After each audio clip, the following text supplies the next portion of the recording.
This next game is not as emotional. It's going to actually be emotional for the show. No, it's the most emotional by far. It's going to be freezing fucking cold. Terrified. Dolphins at -30 Chiefs. wind chill. The Chiefs are favored by -4.5. Both teams 11-6 on the year. The Chiefs won the first match with 21-14. The weather is going to be a high of 11 degrees, but it's expected to be 0 degrees by kickoff and a low of -9. The Dolphins in cold weather games under 40 degrees are 0-9 since 2017, 1-5 against playoff teams this season. Just another stat to throw out there. Riv is picking Who the was Dolphins. that one team that they beat? Is that your Super Bowl pick? Dallas.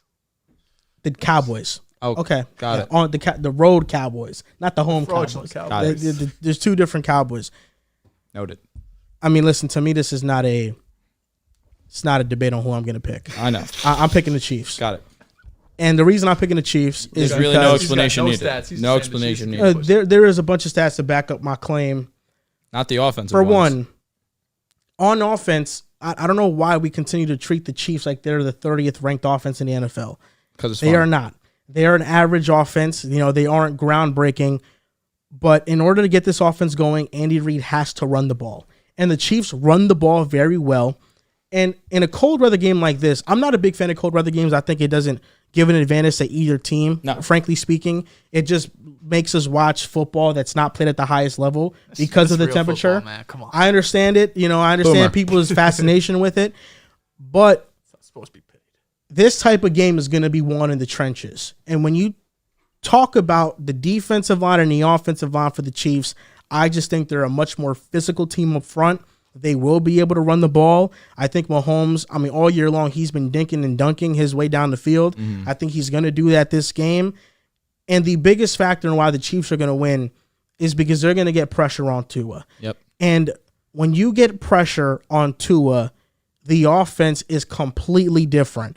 Just to put this out there, the Dolphins this year are 8th in run block win rate, but they're 31st in pass block win rate. And they have an injury in Connor Williams on the offensive line, but they are going to be healthy for the most part with Austin Jackson, Robert Hunt, and Teron Armstead playing this game. It's important for this offense to get the ball out within 2.5 seconds. For sure. They are a team that if they don't get the ball out within that time and pressure gets home, they are drastically worse. 66% of Tua's passes this year are out within 2.5 seconds. Tua is the least pressured quarterback this season. Miami is 3rd in EPA per play with no pressure. They're 24th in EPA with pressure. Since week 14, teams have stopped blitzing Tua for that reason. He's only facing blitzes on 7.5% of his dropbacks. That's the lowest blitz percentage, and that's led to the Dolphins' highest pressure rate of the season as well. When not under pressure, Tua has a 51.8% success rate on throws outside the numbers. On throws outside the numbers under pressure, that success rate drops to 31.2. When you get pressure on this offense, Tua does not have the playmaking ability to get out of the pocket and make plays, so therefore it falls apart. And by quarter, this is just the season. In the first quarter, Tua's success rate is 53%. Second quarter, it's 52.5%. Third quarter, it's 49%. Fourth quarter, it's 36%, and he's getting pressure on 36% of his dropbacks, which is up from 24% in the third quarter. He's taken a lot of sacks when you force the offense to straight dropback situations, and with a defensive coordinator as good as Steve Spagnuolo, what he's most known for is changing the picture on you and sending pressure on you. I think in this game, what you're going to see a lot of on your TV is you're going to see a lot of Chiefs defenders lining up close to the line of scrimmage, showing blitz. They will drop back. They will change the picture on Tua, and if you can force him to hold on to that ball just a half second longer, just a split second longer, that dramatically changes how this offense is. We saw versus the Ravens, Tua forced a lot of throws to the middle of the field. Outside the numbers, he's still not a good quarterback. He's not been productive there, and that's been defense's game plan. That's been defense's game plan when they've played against the Dolphins. They take away the middle, they make it muddy, and they force him to throw outside. And dating back to last year, that has been a successful game plan against this team. The Chiefs' defense is elite. There's no other way around it. They're an elite unit. Steve Spagnuolo is an elite game plan designer. I think Chris Jones dominates this game. I think there's a lot of manufactured pressure. These people don't talk about it, but the Chiefs got one of the best cornerback duels in the NFL with McDuffie and L'Jarius Sneed. Mm-hmm. They lock up with Jalen Waddle being questionable, L'Jarius Sneed on Tyreek Hill, and him having safety help because I don't think they won't put him on the island. They shouldn't put him on the island. I think you really make things muddy, and I think they can get home with 4. And then on the other side of the ball, Mahomes is one of those quarterbacks that teams have stopped blitzing all in all because he just torches the blitz. This year they've blitzed him more because of the offensive deficiencies. But when you're telling me that you're relying on Justin Houston and Bruce Irvin off of Melvin Ingram. Off Melvin Ingram, you don't have Van Ginkel, you don't have Phillips, you don't have Chubb. The weakness of the Chiefs' offensive line are their tackles. The strength right now of the Miami's defensive line is the interior with Christian Wilkins and Zach Sealer. If you're giving Mahomes more time in the pocket and you're not pressuring him, it's going to be a long day. So I think the Chiefs will score. I think this game is, for the most part, an ugly game, but I think the Chiefs are better at winning ugly than the Dolphins, and I got them winning this game. Go ahead, Mr. Dehls. Oh, I was ready for you to go there. Oh, I bet you were. This is a lot of pressure for the Dolphins. I'll start by saying that. Go to hell. A lot of pressure for Miami, a lot of pressure under Tua. These last 4 Just weeks, going. it's really been a lot of pressure. He's had some wins, at the Cowboys game. Cracking me up. Had some losses. That Baltimore game sticks out, of course, Week 18 against Buffalo. And now this is the biggest test of his career, in my opinion, going into Kansas City. He could right a lot of wrongs. He could make a lot of people shut up just with one game, with one performance, with one victory. A lot of the narratives out there about Tua will be put to bed, at least for the time being, because being able to go into Arrowhead on the road as an underdog and beat Patrick Mahomes and Andy Reid, regardless of what this team looks like offensively, is a very impressive feat. The weather's going to have a big impact. 0 degrees, negative 20, 30 wind chill. More than anything, I think it affects probably the receivers more. That ball's going to be hard. That shit's going to hurt when you catch it. But it's typically wind that impacts the passing game more than the cold. And we're going to talk about that when we get to the Bills and Steelers game because there's going to be some insane wind there. So I do think Miami, while it has to be a rushing focused attack for both teams, I do think there will be some instances of, both teams having success through the air just because the cold doesn't have the biggest impact in the world compared to the winds. But both of these offenses I don't feel great about. We've been highlighting Miami's offense against, top opponents all season long and hasn't been good.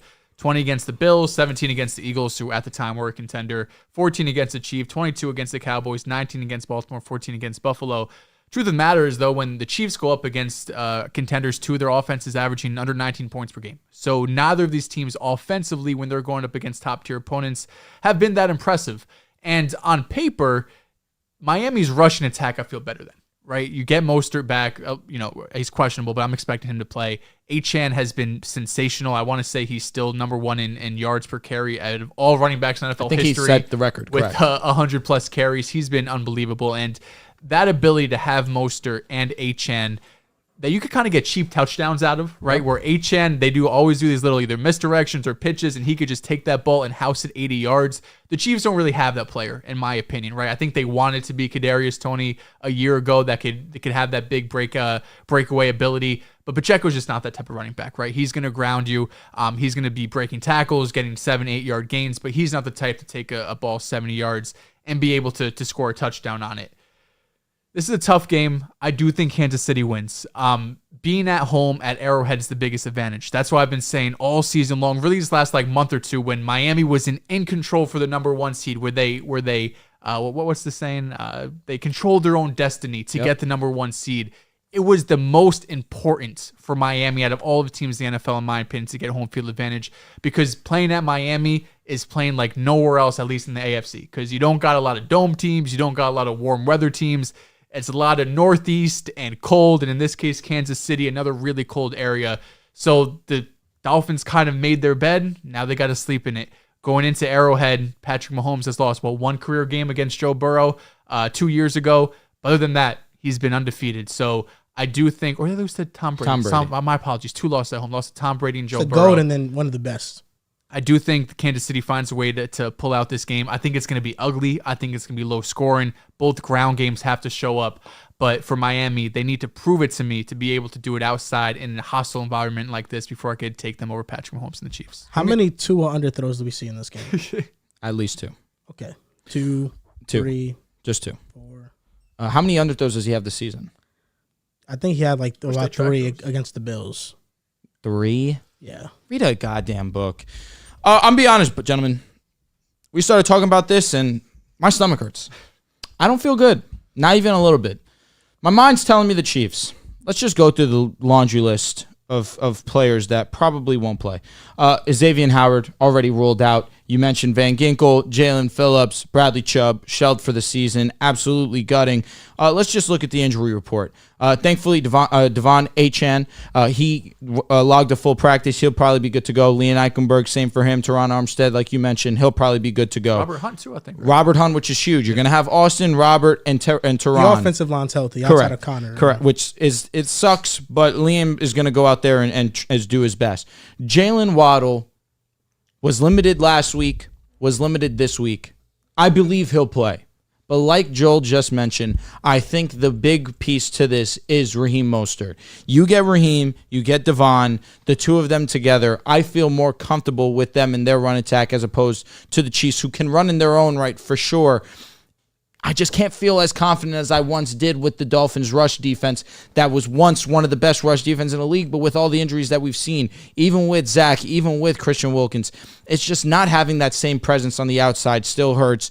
You mentioned it. We're going to have to rely on Melvin Ingram, Bruce Irvin, who just got signed, Justin Houston. I mean, it's not an ideal situation. Jerome Baker also will not be playing in this game, as he came back versus the Bills, was awesome, but then goes out with a wrist injury. It's just a tough situation for the Miami Dolphins. On top of it, they're playing in Kansas City. It's going to be on record one of the coldest games in NFL history. Everything's just going against the Miami Dolphins in this situation. Again, my mind's telling me Kansas City, but I'll be goddamned. Complete the 72 season. Goddamned if I pick the Kansas City Chiefs here. I don't give a fuck what my mind's telling me. Sometimes you got to go down with the ship. And that's what I'm going to do this weekend. Win or lose, I'm there with my guys. Fuck Kansas City. I'm here with Miami. Let's fucking ride, boys. Fuck Kansas City. I do think Jalen Waddle, I think he plays, but a high ankle sprain coming back in 2 weeks is tough. And a high ankle sprain with Jalen Waddle is better than a Cedric Wilson and a Chase Claypool. I said that to you an hour ago, and I'll say it to you again. I agree. I don't give a hell, because I could not bear to watch Tua force throws to Cedric and Chase against the Bills. It was killing my stomach. I'd rather you and that's why he's one of the most accurate quarterbacks in the league. I would rather have a 20% Jalen Waddle than those two guys. And Tyreek Hill also, which is brutal, is that he picks up a quad injury, picks up an ankle injury, which is what he's had. But it's just everything going up against Miami this time. But they can still get theirs in the rush game with the offensive line being healthy, which is huge. I understand. I'm with you. I still think that the Chiefs will get pressure. I do worry about this Chiefs defense. But there is still a game plan for Miami to win this game. It's just going to be a matter of don't go away from the run like you did against the Buffalo Bills. Keep trusting it and ride it all the way there. That's big, because I feel like in these games you guys lose. You get down, and it's not big. It's like a touchdown against the Bills, and for whatever reason, Mike McDaniel feels, I don't know if panicky's the right word, but they abandoned the run game. Makes no sense to me. The run game was working against Buffalo. It wasn't like you're down 2 touchdowns with 6 minutes left. Second half, you could run the ball in the third quarter down touchdown, especially if the way you're picking up like 7-8 yards a clip with Achane was unbelievable. So I think probably the most important thing for Miami, if they want to win this game, first half, you got to go into halftime with the lead. If you go into halftime, you're winning 14-10, 7-3, whatever the case might be. If you go in and feel like you don't need to throw the ball and you can rely on those 2 running backs, I think that's a good game script for Miami. And last thing I'll say, Joel, before you go, the Dolphins' defense most definitely surprised me versus the Buffalo Bills. I understand that the Buffalo's offense has not been that great these last few weeks, but even with all the injuries, they still played. For what happened, for with all the injuries, I think they played an excellent game. Going up against the Chiefs, who have had struggles offensively about essentially all season long, where they haven't been the usual Chiefs offense. Again, I think that they can just do a decent enough job to allow the offense to be in this game. And then it really all just comes down to the offense and if they're able to execute. It's going to be a brutal matchup. I don't expect this one to be high scoring, but if you remember that game in Germany, that last drive, you said it then, and I'm sure you could say it now. What was the reason they got in that position to potentially tie the game? Raheem Mostert. Raheem Mostert plays in this game. The run game needs to be the main point of emphasis if they want to get away from this one. And then once you get into a little bit better weather situations, if you do move on from Kansas City, of course, now we get our guys a little bit healthier. God willing, if everyone makes it out okay, knowing Miami Dolphins, it's been a curse last few weeks. But this is going to be one of the toughest opponents that they'll have unless they're going to face the Ravens if they get to that point. But playing in this cold weather situation, playing, of course, the reigning champs, there's a lot of pressure being put on Miami, like Joel's entire theme of his monologue was. Whoa. But at the same time, and there's more pressure on the Dolphins to win this game. No doubt. I'm not disagreeing at all. But there is a script for Miami to win, and I don't give a damn. I don't care what the hell these inner thoughts in my head can be. I take them, I throw them away. They're telling you the truth. I'm riding until the wheels fall off. There's going to be two major things that are going to be the reason why the Chiefs win this game. And I want everybody to look out for this on Sundays or Saturdays played, right? Because it's on Peacock. Terrible, by the way. On the offense for the Chiefs, they will take advantage of the lack of edge play that the Dolphins have with now these, veteran players now being thrust into this role. Melvin played awesome against the Bills. I think he still has something in the tank. They're going to call a lot of runs to the outside, and they're going to call a lot of, motions for the tight ends to maybe double team and chip one of those edges. I think that's going to be the staple of their run game. And on defense, like I mentioned earlier, they're going to manufacture pressure, and Tua's not going to know what's coming and when it's coming. There's going to be some instances where he thinks the blitz is coming. Oh God, now I'm seeing 7 drop back into coverage. Oh, now I'm seeing 6 come at me right now. With the Dolphins, when you watch them, I want you to do an exercise when you watch this game. With the Dolphins, this offense all year long, whenever the ball is snapped and Tua finishes his drop, the ball is out. That's how the Dolphins offense has been all year long. Where Tua struggles is when you drop back, he looks to his initial side, he now looks to other sides, and then he kind of starts scrambling in the pocket a little bit. He's a little bit panicky with his feet. Those are when mistakes happen. And I think in this game, that's when the most pressure is going to happen, and that's when the mistakes are going to happen. I just don't know how I can trust the Dolphins in this spot. I mean, I didn't trust them clinching the AFC East. To be fair, his 2 mistakes against the Bills were as soon as he dropped his feet, as soon as he finished his drop back. That throw to Tyreek Hill, he made his last step, he let it rip. That throw to Chase Claypool, he made his last step, he let it rip. I'm not saying he doesn't make his mistakes, but it's just going to happen. You live with those mistakes because your quarterback is trying to win you a game. I mean, the first mistake to Tyreek Hill was like a double coverage interception. That's not. It was dumb. It was a dumb throw. I mean, that's not a good mistake. To be honest with you, it's my least favorite play from Tua all season. But when you see Tua start going through the motions of the offense, of the progressions, after he's off his first read, that's when the Dolphins' offensive line is the most susceptible to pressure, and that's when the mistakes start piling up. It's either going to be a sack or an errant throw. I think the Chiefs are going to hold up great in coverage this game. But to be honest with you, that makes sense. That if you're holding on the ball for long, yes, you are susceptible to pressure. These defensive players are too good to allow you to sit in the pocket for longer than 5 to 6 seconds. It makes sense. That's just the difference between the Tuas and the Goffs and the Burrows and the Mahomes and the Lamars and the Allens is that Allen, Mahomes, Burrow, Lamar, they get that pressure. They could still do something outside of it. For sure. So that's just the major difference. And pocket passers, you have to have an elite offensive line.